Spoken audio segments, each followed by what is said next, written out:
Good morning, students. How are you? I think you are very fine at your place. I am Praveen Yadav from Rath International School. Today I am going to teach you Geography of class 10th. Today's our chapter name is Forest and Wildlife. Okay, beta, in this chapter I am going to tell you what is the meaning of the forest, what is the meaning of the wildlife. Forest means types when the plants and shrubs, herbs, likes they grow without any human interference in a particular place or area, it is known as the forest. Listen carefully. A place where trees, plants and herbs, shrubs like species grow without any human interference. Particular area is known as the forest, and types of the animals which they live in that particular area is not known as the wildlife. Wildlife means an animal which live in a forest. Forest एक particular area हो गया जहाँ पर plants और animals जो हैं grow होते हैं, रहते हैं और उन्हीं फॉरेस्ट प्रोडक्ट पर डिपेंड रहते हैं. इन्हीं को अपन फॉरेस्ट और वाइल्ड लाइफ कहते हैं. इनको अपन बात करते हैं आज इनके बारे में. फॉरेस्ट जो है ये साइंटिफिक तरीके से भी एक पर्टिकुलर लैंड पे होना कंपलसरी है according to the ecological balance. अगर if you want to maintain a ecological balance, अगर हमको इकोलॉजिकल बैलेंस बनाना है तो यूनिसेफ के अकॉर्डिंग 33% लैंड के ऊपर फॉरेस्ट होना ज़रूरी है. हालांकि इंडिया का जो परसेंटेज है इसमें काफ़ी कम है. अच्छा, फॉरेस्ट में एक वर्ड है वर्जिन वेजिटेशन. वर्जिन वेजिटेशन, देखो आपके घर में वेजिटेशन का मतलब क्या हो गया, जो आप कोई भी चीज़ें ग्रीनरी जो होती है, ट्रीज, सब्स, हर्ब्स जो होती है, इनको अपन वेजिटेशन बोलते हैं. एक वर्ड है वर्जिन वेजिटेशन. वही वर्जिन वेजिटेशन का मतलब विदाउट ह्यूमन इंटरफेरेंस जो भी चीज़ ग्रो होती है उसको अपन वर्जिन वेजिटेशन कहते हैं. अच्छा, फॉरेस्ट जो है काफ़ी तरीके से इम्पोर्टेंट है. यहाँ पे बायोडाइवर्सिटीज़ होती है. बायोडाइवर्सिटीज़ का मतलब है डिफरेंट टाइप्स की एनिमल और प्लांट स्पीसीज जो होती है वो ग्रो होती है और ये एक दूसरे पर इंटरडिपेंडेंट रहते हैं, जिसकी वजह से ये उस पर्टिकुलर रीजन को बहुत सारे बेनिफिट्स वगैरह देती है. बायोडाइवर्सिटी जैसे ह्यूमन बींग्स है, इसमें भी बायोडाइवर्सिटीज होती है. क्या एक ह्यूमन का, एक पर्सन का दूसरे पर्सन के साथ में मैच होता है क्या? नहीं. कहीं ना कहीं अपन किसी ना किसी तरीके से अलग हैं. फेस को लेके भी ले सकते हैं, बॉडी को स्ट्रक्चर को लेके हो सकते हैं. ठीक है, तो बायोडाइवर्सिटीज का मतलब भी यही है, different types of plants and animal species जो होती हैं और कहीं ना कहीं इनका यूज भी है. फॉर एग्जांपल जैसे अपन हैं वीट, खाने में फूड में वीट लेते हैं, राइस लेते हैं, डिफरेंट टाइप की वेजिटेबल लेते हैं, फ्रूट्स वगैरह लेते हैं. अगर सपोज करो कि एक ही टाइप का फ्रूट्स होता, एक ही टाइप की वेजिटेबल होती, तो अपन उनको खाते बोर हो जाते. ठीक है, और फिर अपनी बॉडी में एक ही टाइप के विटामिन प्रोटीन्स आते, जिसकी वजह से दूसरे विटामिन और प्रोटीन जो है जो बॉडी में बहुत इंपॉर्टेंट रोल प्ले करते हैं, उनकी डेफिशिएंसी आ जाती. तो आज अपन इन्हीं सारे चीज़ों के ऊपर बात करेंगे. तो आगे चलते हैं इसी में फ्लोरा एंड फ्योना. फ्लोरा में अपन जो फ्लोरा मीन्स फ्लावर.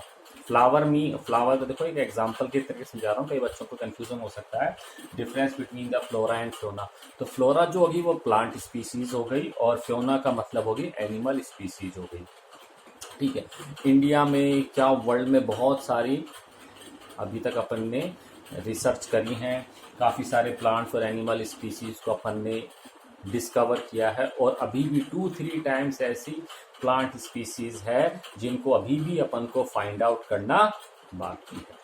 ठीक है, और इन सब के बावजूद गवर्नमेंट जो है वो फॉरेस्ट को कंजर्व करती है, लेकिन इसके बावजूद भी अपना जो फॉरेस्ट है वो तेज़ी से कम हो रहा है. इसके बहुत सारे रीज़न हैं, जैसे अर्बनाइजेशन हो गया, पॉपुलेशन एक्सटेंड बढ़ती जा रही है, ग्रो हो रही है. उस पॉपुलेशन को सेटल करने के लिए अपन जो फॉरेस्ट लैंड है उसको अपन कन्वर्ट कर रहे हैं. कई बार अपन रोड, ब्रिजेस वगैरह बना देते हैं, डैम्स वगैरह बना देते हैं, रोड हो गया है, एग्रीकल्चर पॉपुलेशन को फीड करने के लिए अपन फॉरेस्ट लैंड को एग्रीकल्चर लैंड में कन्वर्ट कर देते हैं। कुछ फॉरेस्ट ऐसे हैं जहाँ पे माइनिंग एक्टिविटीज़ होती है, जिसकी वजह से भी डायरेक्टली और इनडायरेक्टली उस फॉरेस्ट के ऊपर उसका इम्पैक्ट पड़ता है। जब फॉरेस्ट कम होते जाते हैं तो इसका इम्पैक्ट वहाँ पे रहने वाले एनिमल स्पीसीज और प्लांट स्पीसीज पर भी पड़ता है। तो हमने एक लिस्ट बनाई है, उस लिस्ट में हमने कुछ एनिमल्स को डाला है, उनमें से जैसे नॉर्मल स्पीसीज होगी, रेयर स्पीसीज होगी, वल्नरेबल, एंडेंजर, एंडेमिक और एक्सटिंक्ट। ये जो अपना conserve of nature and natural resources IUCN, उन्होंने इस लिस्ट को बनाया है। तो इसमें जैसे नॉर्मल स्पीसीज वो होगी, जैसे कैटल्स हो गए, कैमल्स वगैरह हो गए, ये नॉर्मल स्पीसीज के अंदर एनिमल्स आते हैं। रेयर जो हैं उनसे थोड़े से कम हो गए हैं। एक्सटेंड का मतलब जो पूरी तरीके से फिनिश हो गए हैं। वल्नरेबल का मतलब उनका हंटिंग पोचिंग वगैरह है वो चालू है, और अगर उनको ख़त्म नहीं किया गया तो वो एंडेंजर की लिस्ट में या एक्सटेंड की लिस्ट में काउंट हो जाएंगे। एंडेंजर एनिमल्स वो हैं जो तेज़ी से कम होते जा रहे हैं, और अगर इनको कम करने वाले फैक्टर्स जो हैं, इन एनिमल्स को परेशान करने वाले जो फैक्टर्स हैं वो कम नहीं होंगे तो ख़त्म हो जाएंगे। एंडेंजर स्पीसीज़ वो आ गई, सॉरी एंडेमिक स्पीसीज़ वो आ गई जो सिर्फ एक पर्टिकुलर एरिया में ही मिलती है। आगे चलते हैं। तो गवर्नमेंट जो है इन एनिमल्स को कंजर्व करने के लिए सेंट्रल लेवल पे, स्टेट लेवल के ऊपर कुछ पॉलिसीज़ बना रखी हैं, जिसकी वजह से अपन ने national park, reserve forest, wild life sanctuary, अपन ने ऐसी चीज़ें बनाई हैं, गवर्नमेंट ने पॉलिसीज़ बनाई हैं। तो सबसे पहले जो फॉरेस्ट एक्ट था वो 1852 के अंदर आया, सॉरी 1952 में आया था, ध्यान रखना। और इसके जस्ट 20 ईयर्स बाद में 1972 में वाइल्ड लाइफ एक्ट आया था, ध्यान रख लेना, कई बार पूछ लेते हैं, ठीक है। और ये जो अपना एनिमल स्पीसीज जो हैं, फॉरेस्ट जो हैं, इसके बहुत सारे फैक्टर्स हैं क्यों कम हो रहे हैं अपने, ये भी अपन आगे पढ़ेंगे, ठीक है। अब अपन इनको थोड़ा सा रीडिंग सा लगा लेते हैं, कुछ बचता है तो अपन वो ले लेते हैं। We share this planet with millions of other living beings started from microorganism and bacteria linchan to banyan tree। हमारे इस अर्थ सरफेस के ऊपर बहुत सारे मिलियंस ऑफ लिविंग ऑर्गेनिज्म रहते हैं। कुछ माइक्रो ऑर्गेनिज्म भी हैं, बहुत छोटे भी होते हैं जिनको अपन आइज से नहीं देख सकते हैं। लीचिंग टू बनियन, छोटे से लेकर बड़े बनियन ट्रीज तक भी हैं। एलिफेंट्स हैं, ब्लू वेल्स हैं। This entire habitat that we have in has immense biodiversity. और ये जो है जैसे वेल्स हैं, इनमें भी बायोडाइवर्सिटीज़ हैं, यानी कि वेल्स भी बहुत सारी मिलती हैं, ट्रीज भी बहुत सारे हैं। क्योंकि ये अलग अलग इसलिए इनका सबका अपना अलग अलग रोल है। We human along with all living organism form a complex web of ecological system. ये सभी मिलकर एक कॉम्प्लेक्स जटिल वेब सिस्टम बनाते हैं, यानी कि हम एक दूसरे के ऊपर इंटर डिपेंड हैं।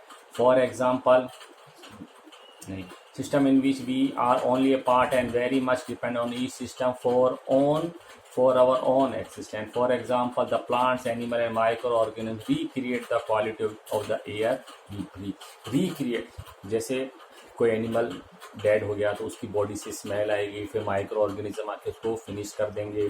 प्लांट्स जो हैं, जो कार्बन मोनोऑक्साइड, कार्बन डाइऑक्साइड जो एनवायरनमेंट में रिलीज हुई है उसको ऑक्सीजन के अंदर कन्वर्ट कर देंगे।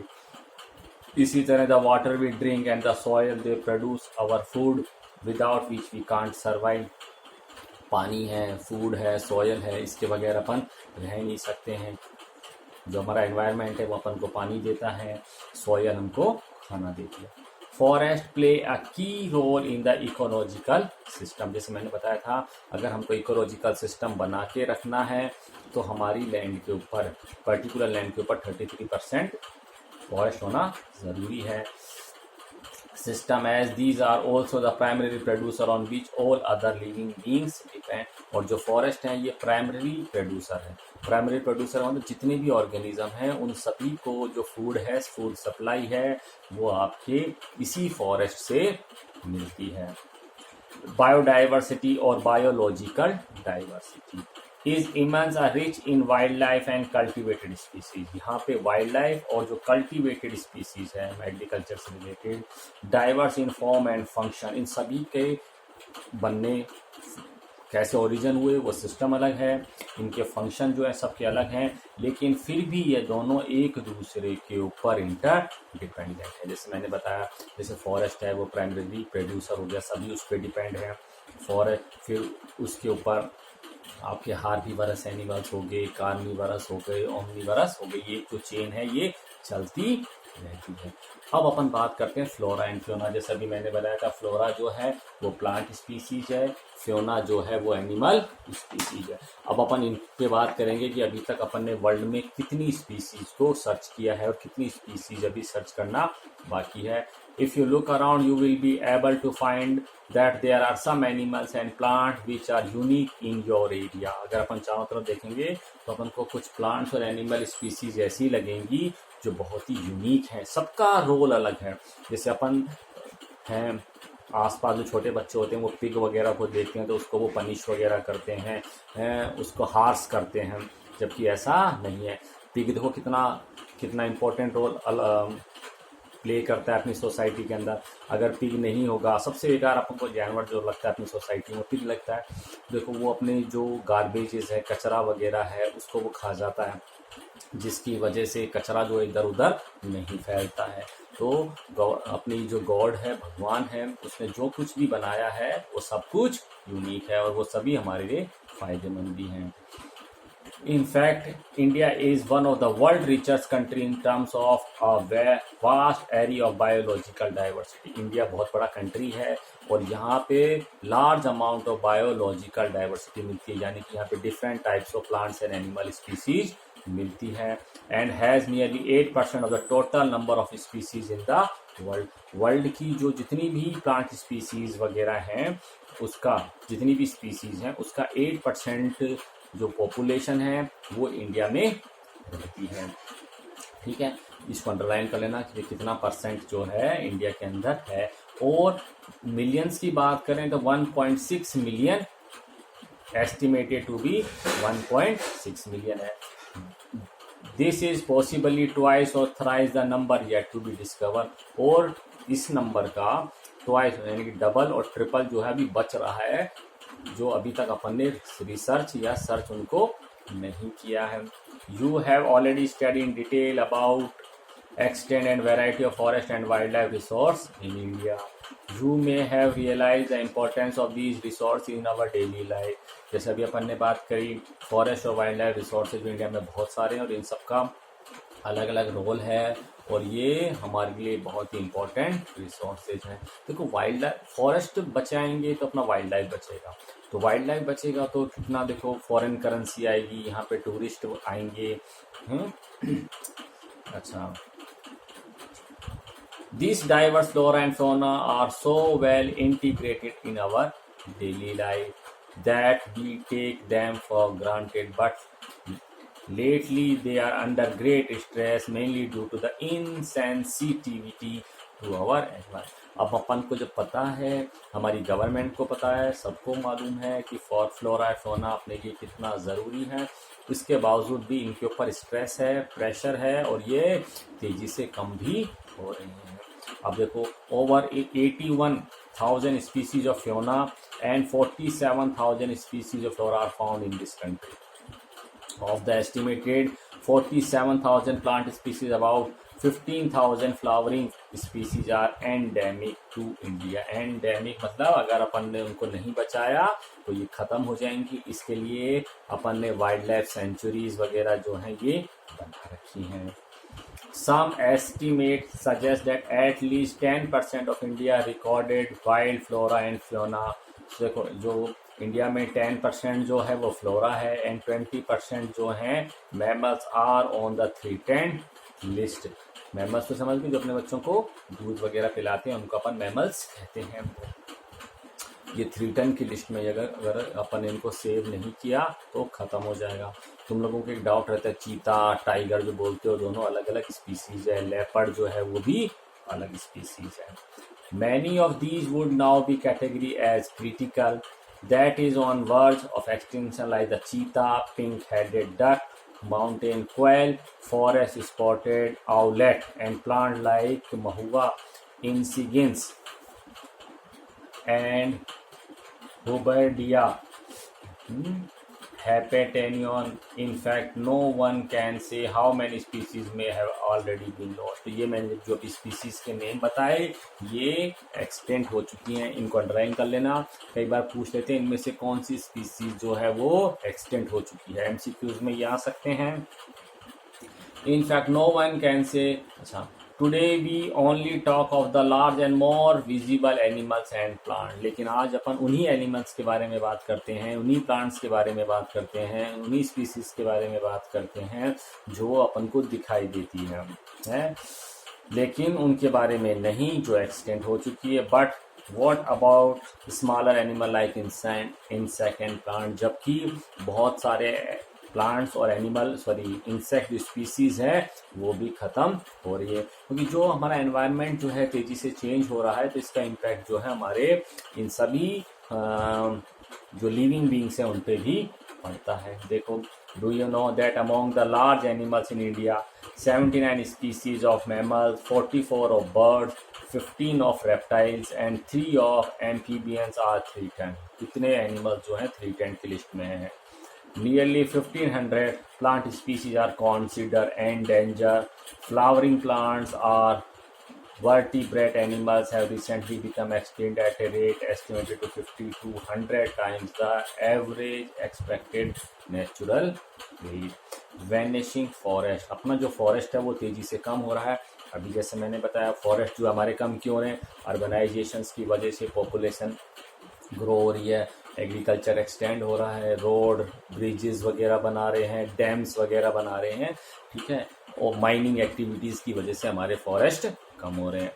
The dimension of deforestation in India are staggering. The forest and tree cover in the country is estimated at 78.92 million hectare. इतना मिलियन एरिया हेक्टर एरिया को कवर करते हैं, जो कि 24.01% है जोग्राफिकल एरिया का, जबकि इट्स माय ओन ओपिनियन कि यह 24 से भी बहुत कम हो गया है। ठीक है, इसमें से डेन फॉरेस्ट जो हैं वो 12.24 हैं, ओपन फॉरेस्ट 8.99%। ओपन फॉरेस्ट जो हैं जैसे राजस्थान वगैरह में मिलते हैं, जो कहने के लिए तो फॉरेस्ट हैं लेकिन वहाँ पे ग्रीनरी नहीं है। And mangrove 0.14%। मैनग्रोव फॉरेस्ट जो है बेटा ये कोस्टल रीजन के आसपास मिलते हैं, जैसे आपने नाम सुना होगा सुंदरवन डेल्टा जो हैं ये अपने मोस्टली जो इंडिया है इसके ईस्टर्न पार्ट में मिलते हैं। The dense forest cover has increase according to the state of forest report 2013 की जो रिपोर्ट है, the dense forest cover has increase by इतना सिंस 1990। हालांकि इसमें लिखा गया है हमारे जो डेंस फॉरेस्ट है वो 1997 से 1200 यानी कि 16 ईयर में हमने फॉरेस्ट एरिया को बढ़ाया है।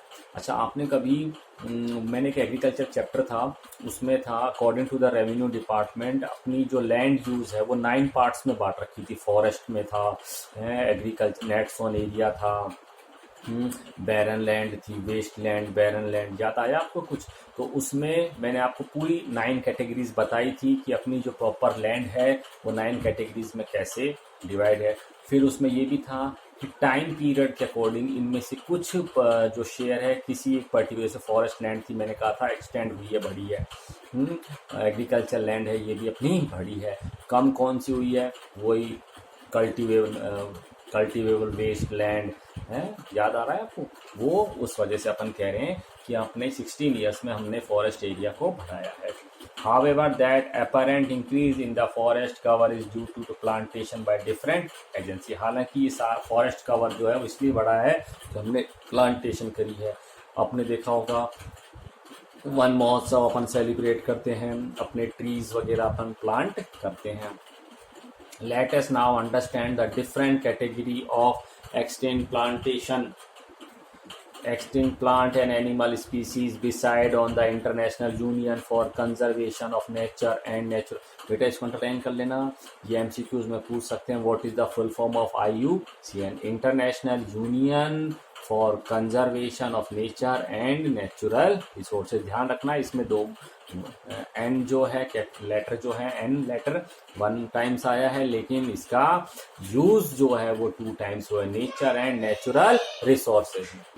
अच्छा, IUCN के अकॉर्डिंग जो है अब अपन वही मैंने अभी थोड़ी देर पहले normal species, rare, vulnerable, endanger, endemic और एक्सटिंक्ट स्पीसीज की बात करी थी। तो अपना जो IUCN है, जिसकी फुल फॉर्म वापस से रिपीट करते हैं, international union for conservation of nature and natural resources. IUCN जो है एक इंटरनेशनल यूनियन है जो नेचर को और नेचुरल रिसोर्सेज जो हैं इन सभी को कंजर्व करती है। उसमें उन्होंने एनिमल्स की कुछ कैटेगरीज बनाई है। नॉर्मल स्पीसीज में क्या हो गया, species whose population level are consider to be normal और फॉर देयर सर्वाइवल, यानी कि अगर उन पे हंटिंग वगैरह करें तो अभी वो बहुत सारे हैं। इनमें कौन कैटेगरी डाली है, कैटल, साल, पाइंड, रोडेंट्स। रोडेंट्स का मतलब चूहे वगैरह जो होते हैं उनको बोलते हैं। इसमें कैटल्स ले लिया, साल, पाइन ट्रीज है ये भी लीजिए। एंडेंजर स्पीसीज में बेटा ये ध्यान रखना, इसमें कई बार MCQs क्वेश्चन बनते हैं। These are species which are in danger of extinction. सुनो, इन सब की जो लगभग जो है वो है आपकी डेफिनेशन, वो लगभग अप्रॉक्सीमेट सेम है। तो मैंने ये आपको समझाने के लिए बना दिया। नॉर्मल सबसे ज़्यादा होते हैं, रेयर उससे कम, वल्नरेबल उससे कम, एंडेंजर, एंडेमिक और फिर एक्सटिंक्ट हो जाते हैं। आप भी इसको ड्रॉ कर लेना। एंडेंजर जो हो गई क्या हो है, the survival of such species is difficult. In species को सर्वाइवल जो है वो डिफिकल्ट है।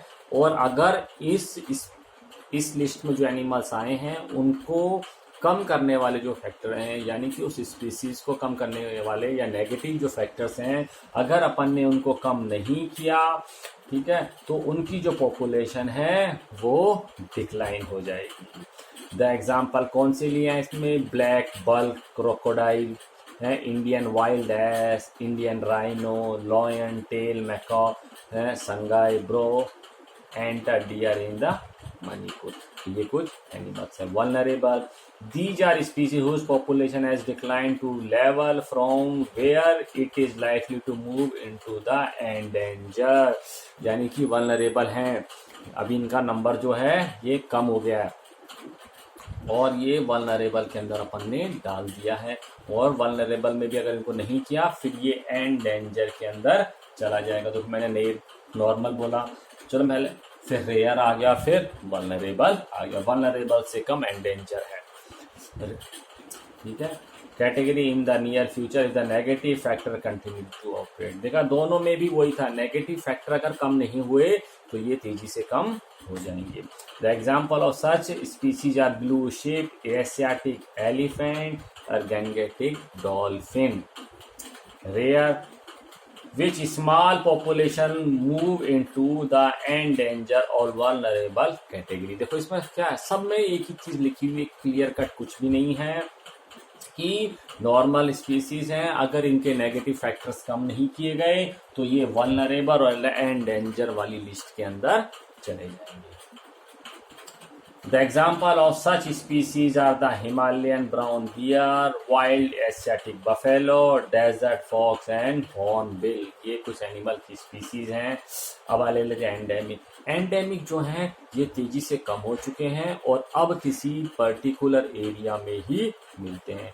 अगर अपन इनको किसी दूसरे एरिया में फाइंड करने, पहले तो बहुत कई जगह मिलते थे लेकिन अब नेगेटिव फैक्टर हैवी होते होते वो सब जगह से गायब हो गए और एक सिर्फ पर्टिकुलर रीजन में ही है। कौन से हैं, these are the species which are only found in some particular area, usually isolated by nature और जोग्राफिकल बैरियर। और ये बचे हुए भी इसलिए हैं क्योंकि यहाँ पे नेचर और जोग्राफिकल एरिया ऐसा है जो इनको वो सर्वाइव करने में हेल्प कर रहा है। Example of such species are the Andaman teal, Nicobar pigeon, Andaman wild pig, mithun in Arunachal Pradesh. देखा ये ऐसे एरिया हैं जहां पर ह्यूमन जो है पॉपुलेशन ऑलरेडी कम है। Extinct species. These are the species which are not found after searching of known or likely area where they may occur. यानी कि यह जो स्पीसीज है हमने उस कैटेगरी में डाल दी हैं जो कि पहले किसी पर्टिकुलर एरिया में मिलती थी, लेकिन अब हम उस स्पीसीज को उस पर्टिकुलर एरिया में सर्च करते हैं तो वो नहीं मिलती है। A species may be extinct from a local area, region, country, continent और द एंटायर अर्थ। ये हर जगह से ख़त्म हो चुके हैं, किसी पर्टिकुलर एरिया से, किसी बड़े रीजन से, कंट्री से, कॉन्टिनेंट से और इवन अर्थ से भी ये ख़त्म हो चुके हैं। Example of such species are the Asiatic cheetah, pink head duck. ये एनिमल्स हैं जो कि अब यहाँ से गायब हो चुके हैं। तो एक बार फिर से लर्न कर लेते हैं। नॉर्मल स्पीसीज वो हैं जिनकी पॉपुलेशन अभी नॉर्मल है, उनके ऊपर कोई भी पोचिंग का या हंटिंग का इतना इम्पैक्ट नहीं आया है। रेयर जो है, अब रेयर में क्या कहेंगे, इनकी जो पॉपुलेशन है वो नॉर्मल से कम है और if the negative factor will not control these type of the animal will count in vulnerable और एंडेंजर स्पीसीज। देखो इनकी डेफिनेशन मैं बता रहा हूँ जो बहुत ही इजी है, आपकी बुक की लैंग्वेज से भी इजी बताया। नॉर्मल का बता दिया, रेयर का मतलब ऐसे एनिमल अगर इनकी जो पॉपुलेशन है वो नॉर्मल से तो कम है और अगर नेगेटिव फैक्टर्स को कम नहीं किया गया तो ये एनिमल स्पीसीज जो हैं वो काउंट हो जाएगी वल्नरेबल में और एंडेंजर में। ठीक है, वल्नरेबल की क्या डेफिनेशन है, these in this category species are very less in number. If the negative factor will not control, they will be counted in the endanger. देखो समझ में आ गया, इसकी डेफिनेशन आप इतनी लिख दें। एंडेंजर में भी these are found in a very less in number. If the negative factor will not control, they will be counted in a endemic और extinction। और endemic की क्या definition है, these type of the species found in a particular area, एक particular area के अंदर ही मिलती हैं और ये particular area usually isolated है, मतलब इन एरिया बिल्कुल अलग थलग हैं, isolated by the natural और geographical बैरियर की वजह से। तो ये आपको लिखना है। एक्सटेंड के लिए क्या आ गया, some species are found in a particular area but now they are finished from a particular region, local area, country, continent से ये खत्म हो गए, यानी कि जहाँ पे पहले ये मिलते थे अब ये वहाँ पर नहीं मिलते। एशियाटिक चीता के बारे में अपन बात करते हैं। देखो क्या था जो खत्म हो चुका है। The world fastest land mammal, तेजी से बहुत तेज से स्पीड से चलता था, ये दौड़ता था। The cheetah is unique and specialized member of the cat family and can move at the speed of 112 kilometre per hour की इसकी स्पीड होती थी। The cheetah is often mistaken for a leopard, कई बार चीता को लेपर्ड भी समझ लिया जाता है। इस distinguishing mark are the long tear drop shape line on each side of nose from the corner. इसके ऊपर क्या होता है, देखो चीता और लेपर्ड के लिए बताया गया है। जो लेपर्ड है उसके ऊपर तो लाइन होती है, ब्लैक कलर की लाइन्स होती हैं, ड्रॉ की होती हैं, जबकि चीता के ऊपर डॉट होते हैं, माउथ से लेकर आईज वगैरह इनके। Period the 20th century cheetah were widely distributed through Africa and Asia, बहुत ज़्यादा थे ये एशिया और अफ्रीका में। Today the Asian cheetah is nearly extinct due to a decline of a available habitat and prey. जो prey मतलब शिकार, जिस शिकार को ये खाते वगैरह थे उस शिकार की पॉपुलेशन जो है वो कम हो गई, इस वजह से ये जो एनिमल्स है ये भी कम हो गए। The species were declare extent in the India long back in 1952 के बाद में इसको हमने एक्सटेंट के अंदर डाल दिया है। What are the negative factors that cause such fearful depletion of flora and fauna? तो इसमें पूछ रहा है क्या नेगेटिव फैक्टर हैं जिसकी वजह से फ्लोरा एंड फ्लोना कम हो रही है। तो देखो इन सबका एक ही फैक्टर है, अर्बनाइजेशन, पॉपुलेशन ग्रो हो रही है, इंडस्ट्रियलाइजेशन लगा लीजिए, ट्रांसपोर्टेशन हो गया है, माइनिंग एक्टिविटीज़ हो गई है, और एग्रीकल्चर, ह्यूमन सेटलमेंट्स के लिए, तो ये सभी में ये चलेगा। फॉरेस्ट कम क्यों हो रहे हैं, ये वाइल्ड लाइफ कम क्यों हो रही है, तो ये सेम रीजन रहेंगे। You will not be confused.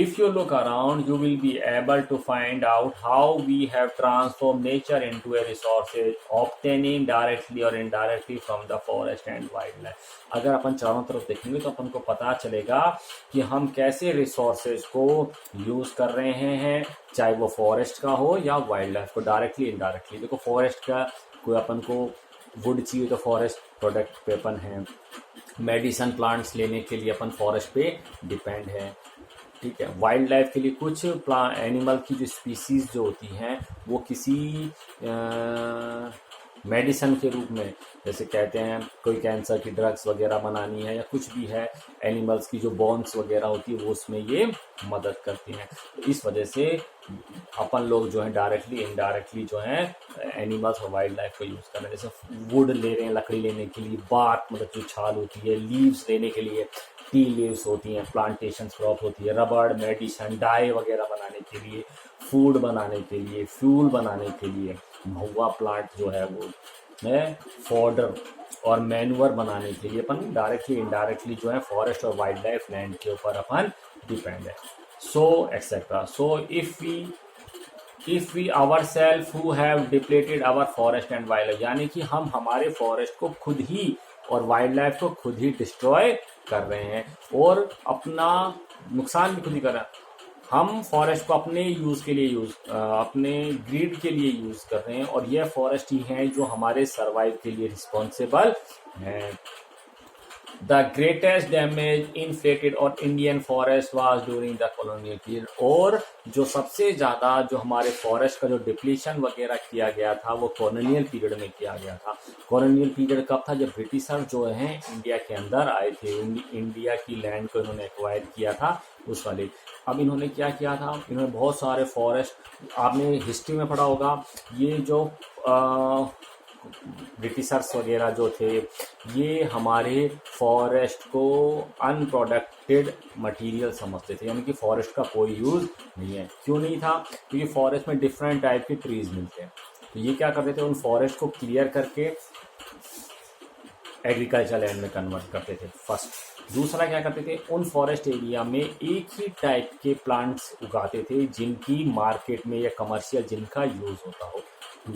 Third क्या बता दिया, वो हमारे यहाँ पे रेलवे ट्रैक्स वगैरह बनाने के लिए, रेलवे वैगन्स बनाने के लिए और हमारे शिप्स वगैरह खुद के यूज़ के लिए जो शिप्स वगैरह बनाने के लिए हमारे फॉरेस्ट को डिस्ट्रॉय करते। कई बार क्वेश्चन पूछ सकते हैं ऐसे लाइन देके कि कैसे जो हमारे ब्रिटिशर्स थे वो कैसे रिस्पॉन्सिबल थे, तो आप ये सारी चीज़ें लिख दें। देखो क्या लिखा हुआ भी इसमें, the greatest damage inflicted on Indian forest were during the colonial period due to the expansion of the railway. तो रेलवे के लिए, रेलवे ट्रैक्स वगैरह बनाने के लिए, रेलवे वैगन्स बनाने के लिए, एग्रीकल्चर, तो फॉरेस्ट लैंड को वो बेकार समझते थे, वो चाहते थे कि इसको क्लियर करके जिसको एग्रीकल्चर कन्वर्ट करें, जिसकी वजह से उनको लैंड रेवेन्यू वगैरह मिलेगा। पीपल जो है उनके लिए कॉटन उगाएंगे, उनके लिए इंडिगो वगैरह प्लांट करेंगे। कमर्शियल एंड साइंटिफिक फॉरेस्ट्री, फिर उस फॉरेस्ट लैंड को कन्वर्ट करने के बाद या तो एग्रीकल्चर के रूप में इस्तेमाल करेंगे या साइंटिफिक फॉरेस्ट्री, यानी कि एक ही टाइप के प्लांट्स उगाएंगे जिनकी मार्केट वैल्यू ज़्यादा होती है। और माइनिंग एक्टिविटीज़ के लिए भी फॉरेस्ट को क्लियर करते थे। माइनिंग एक्टिविटीज़ के लिए किस लिए, जैसे कोई भी माइंस हैं ये फॉरेस्ट एरिया में है, तो फॉरेस्ट एरिया से जब माइनिंग करते थे तो जो वाइल्ड एनिमल्स हैं तो उनकी लेबर के ऊपर ब्रिटिशर्स के ऊपर अटैक करते थे, तो अपनी सेफ्टी के लिए इन्होंने फॉरेस्ट को ख़त्म कर दिया ताकि उनके वर्क में कोई भी इंटरेक्शन नहीं है। इवन आफ्टर इंडिपेंडेंस, और देखो ये तो हुआ इंडिपेंडेंस से पहले का, और हालांकि इंडिपेंडेंस के बाद भी हमारे जो फॉरेस्ट हैं वो तेज़ी से कम हुए हैं। देखो even after independence, agriculture expansion continue to be one of the major cause of depletion of forest resources। हमारा तेजी से एग्रीकल्चर एक्सपेंशन हुआ। इंडिया जब इंडिपेंडेंट हुआ था उससे पहले इंडिया में इतना फूड ग्रेन ग्रो नहीं होता था, हमें बाहर से इंपोर्ट करवाना पड़ता था। फिर इंडिया इंडिपेंडेंट हुआ तो हमारे पास में बहुत सारी लैंड थी, गवर्नमेंट भी ढंग से एस्टेब्लिश सेटअप नहीं हुई थी, तो कुछ पीपल्स ने तेज़ी से फॉरेस्ट लैंड को एग्रीकल्चर लैंड के अंदर कन्वर्ट कर दिया। ठीक है, agriculture expansion continue to be one of the major cause of the depletion of forest resources. देखो बिटवीन 1951 एंड 1980, 1951 से लेकर 80 तक, according to the forest survey of India, forest department ने जो सर्वे किया उनको पता चला कि 26,200 स्क्वायर किलोमीटर से ज़्यादा फॉरेस्ट एरिया है वो एग्रीकल्चर लैंड में कन्वर्ट हो गया है पूरे इंडिया के अंदर। तो हमने देखो कितने सारे प्लांट स्पीसीज को, एनिमल स्पीसीज को अपन ने खत्म कर दिया। Substantial part of the tribal belt specially in the north eastern and central India वाले हिस्सों में ज़्यादा हुआ क्योंकि यहाँ पे शिफ्टिंग एग्रीकल्चर होती थी। Have been deforested or degraded by shifting cultivation, a type of slash and burn agriculture। हालांकि अब इंडिया में मोस्टली जो सिर्फ नॉर्थ ईस्टर्न स्टेट्स हैं वहीं पे ही बैन नहीं है, या एक पर्टिकुलर एरिया तक ही बैन नहीं है, नहीं तो पूरे इंडिया में अब हमने शिफ्टिंग कल्टीवेशन को बैन कर दिया है। अब आगे चलते हैं। Are colonial forest policy to be blame, क्या हमें फॉरेस्ट जो कॉलोनियल फॉरेस्ट पॉलिसी थी उसको ब्लेम करना चाहिए? हाँ, करना चाहिए। हालांकि इंडिया इंडिपेंडेंट के बाद भी हमारे जो फॉरेस्ट हैं वो तेजी से कटे हैं, लेकिन अपन ने तो फिर भी इतना एक्सप्लॉयटेशन नहीं किया क्योंकि अपन हमेशा ही दूसरे आदमी की गलती ज़्यादा निकालते हैं। तो इसीलिए जो कॉलोनियल फॉरेस्ट पॉलिसी थी, आपने उसको हिस्ट्री में पढ़ा होगा कि जो ट्राइब जो थी फॉरेस्ट प्रोडक्ट पे डिपेंड थे, वो लोग क्या करते थे, गवर्नमेंट को रेवेन्यू नहीं देते थे, इसलिए उन्होंने संस्थान और पहाड़ी के लिए उनको वहाँ से हटाना चाहते थे, जिसकी वजह से संस्थान आपने रिवोल्ट वगैरह पढ़ा भी होगा। चलते हैं। Some of our environmentalist activity say that the promotion of a few favoured species in many part of India has been carried through the ironically term enrichment plantation. अब एक तो इन्होंने प्लांटेशंस के लिए भी कह दिया। प्लांटेशन क्रॉप कौन सी थी? प्लांटेशन टी है, ये प्लांटेशन है, कॉफ़ी है, ये प्लांटेशन है, तो इनको क्लियर किया गया। अब जो ठीक है, पहले फॉरेस्ट क्लियर किए, अब वहाँ पे प्लांटेशन होगी, बात उसी में, लेकिन वाइल्ड लाइफ के ऊपर तो इम्पैक्ट पड़ा ही है। In which a single commercially valuable species was extensively planted and other species eliminated। आ गया। इसमें क्या होता है, जैसे मैंने बताया, फॉरेस्ट लैंड में डिफरेंट टाइप के प्लांट्स लगे हुए रहते हैं, उनमें बायोडाइवर्सिटी होती है और वो बायोडाइवर्सिटी इकोलॉजिकल बैलेंस को बनाकर रखती है। अब जब उस बायोडाइवर्सिटी को क्लियर करके अपन एक टाइप की प्लांट स्पीसीज जब ग्रो करेंगे तो दूसरी जो प्लांट स्पीसीज उनको खतरा हो गया, तो जो इकोलॉजिकल बैलेंस मेंटेन किया जा रहा था वो मेंटेन नहीं होगा। For instance, teak monoculture have damaged and natural forests in South India and cheer pine plantation in the Himalaya have replaced the Himalayan oak and rhododendron forest। आ गया, देखा कौन से चीर पाइन जो था ये रिप्लेस होके आया है हिमालयन ओक। चलते हैं, तो कहीं ना कहीं इम्पैक्ट तो पड़ा ही है। अब अपन जो है इसका एक हल्का सा रिवीजन सा कर लेते हैं। देखो, आपको जो सबसे ज़्यादा जो प्रॉब्लम आएगी मेरे को मालूम है, इस normal, rare, vulnerable, endanger, endemic और एक्सटेंशन की डेफिनेशन में आएगी, क्योंकि डेफिनेशन ये बहुत इजी है, लेकिन फिर भी मैं आपको कहूँगा। देखो, पहले अपनी फॉरेस्ट एक्ट पे आ रहा था, 1952 में अपना फॉरेस्ट एक्ट बना था और इसके जस्ट आफ्टर 1972 में वाइल्ड लाइफ एक्ट बन गया था। वर्ल्ड में जितने एनिमल्स स्पीसीज मिलती है उसका 8% इंडिया के अंदर है, और अभी वर्ल्ड में 2 और 3 टाइम्स जो है इनका सर्च करना अभी बच रहा है, यानी कि अभी बहुत सारे एनिमल्स ऐसे हैं जो सर्च करना बाकी है। अच्छा, जितने अभी सर्च करना बाकी है उनसे भी कई ज़्यादा स्पीसीज जो हैं वो एक्सटिंक्ट हो चुकी हैं, जिनको डिस्कवर करने से पहले ही ख़त्म हो चुके हैं। हमारे पास में या हमारे वर्ल्ड में छोटे माइक्रो ऑर्गेनिज्म से लेकर बड़ी वेल तक डिफरेंट टाइप की बायोडाइवर्सिटी है, और ये डिफरेंट टाइप की जो बायोडाइवर्सिटी है, डिफरेंट टाइप की जो प्लांट्स और एनिमल स्पीसीज है, ये एक दूसरे पे इंटरडिपेंडेंट हैं, जो हमारी इकोलॉजिकल सिस्टम को मेंटेन करते हैं। ठीक है, और इसमें से जैसे वैनिशिंग फॉरेस्ट है, ये डेटा है, ये आपको लर्न करना है। 78.92 मिलियन हेक्टर लैंड के ऊपर अपने फॉरेस्ट हैं, जो कि टोटल लैंड का 2401 है। बेटा ये एनसीईआरटी बुक्स में ही डाउटेड है, 11th क्लास की बुक में ये डेटा और भी कम दिया हुआ है। ठीक है, जबकि यूँ कह रहे हैं 1997 से लेकर 2013 तक हमने इस एरिया को एक्सटेंड भी किया है वन महोत्सव के जरिए।